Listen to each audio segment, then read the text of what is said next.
Alright guys, so we've got an update on the turn blinker and horn situation. I went to the junkyard today and grabbed this guy out of the junkyard. Grabbed it out actually out of a 84 Cherokee. Most of the Cherokees and the Wranglers all shared the same steering column.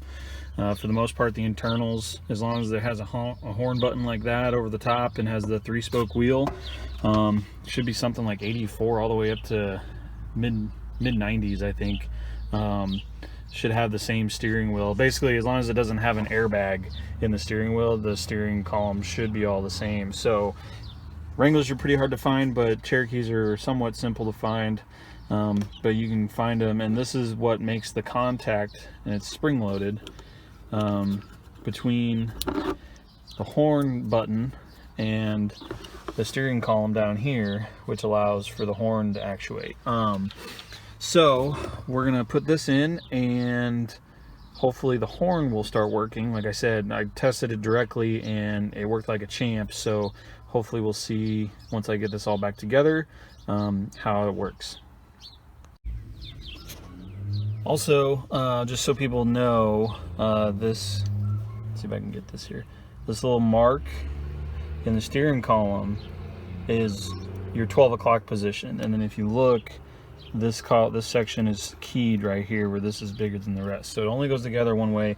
I don't know what these people did before with this thing, but I think what happened is when they put the lift on, the steering wheel was cockeyed because they didn't adjust the steering linkage properly, and they just took the wheel off and put it back on and broke the horn switch. So I don't know for sure what's going on, but we're gonna try and redo everything correctly and go from there. It's either that this is a aftermarket column that they put on and put it on to the steering box, or replaced the steering box or something and didn't get it back on right, or they just put the lift on and wanted the wheel to be straight, so they yanked it off and turned it and put it back on the right way. But just so you know, this little keyed mark in the top of the steering column, that little scratch mark there, that's actually supposed to be at 12 o'clock, and this keyed way, whoop, right there, is supposed to be at 12 o'clock.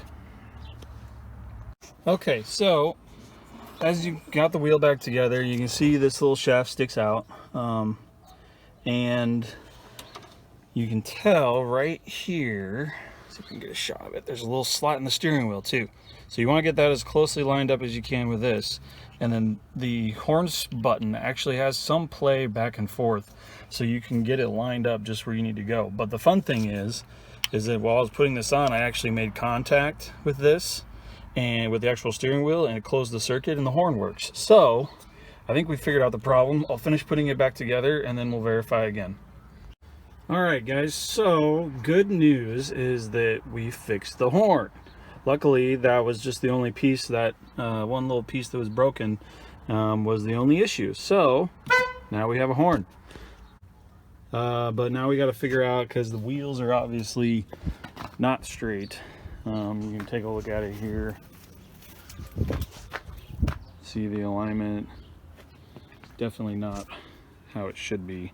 We're definitely pulling off to the driver's side. So what I'm going to do is start playing around with that and see what we can do. I'll probably put that in a different video, but horn works, blinkers seem to be working. So all right guys, a quick update here on the blinker situation. So went through, did the steering column mechanism, actually got the horn working, which is great, after I found that replacement part, and checked some wiring, replaced the flashers for the blinker and the four-way, so the four-ways work. I grabbed them out of the junkyard. They were freebie out of the junkyard, so I just grabbed a couple that I found that matched. And then we do have blinkers both directions now. So what it ultimately was, funny enough, the damn bulbs. So it goes to show that sometimes the simplest fix is the simplest fix. I am glad I did this though, because the Jeep actually died on me the other day, and my four-ways were broken on my last blinker mechanism, so I'm glad I did this repair anyways. It allowed me to actually be safe and have my flashers on while I was waiting for a tow. Ended up having to do the crank sensor and fixed the O2 sensor connector, the lock was broken, had some corrosion, so hopefully that fixes that issue. But as far as the blinkers go and everything with that, I believe this is a done project. So ended up replacing the bulb and cleaning up the connector a little bit. There was some corrosion. I ran the bolts in and out that hold the light in to break up all the corrosion, because that's how it grounds it through the body. So seemed to fix it a little bit, so we'll see how this goes. But as of right now, we got blinkers in both directions, and you can see that the right one goes a little slower than the left. So I'm going to need to do the same thing to the right one, because I think that one's going to start acting up soon. But you know, everything's working and we're good to go. So okay guys, so this is what I think is going to be the issue that most of you guys are going to have with these taillights not working. Right in here, right there, those 3 bolts is how the light gets grounded to allow the electricity to flow through the entire system. Comes in, goes through the bulbs, and then goes out through this plate that's the bolts through the body. So if you're having issues with this, open this up and pull these bolts in and out, because that's what I did on the driver's side when the bolt wasn't working, and it worked all of a sudden. So after I did all that other work, like I said before, I did the clock spring, well, not the clock spring, the blinker switch, the flashers, replaced the bulb, and then I did this.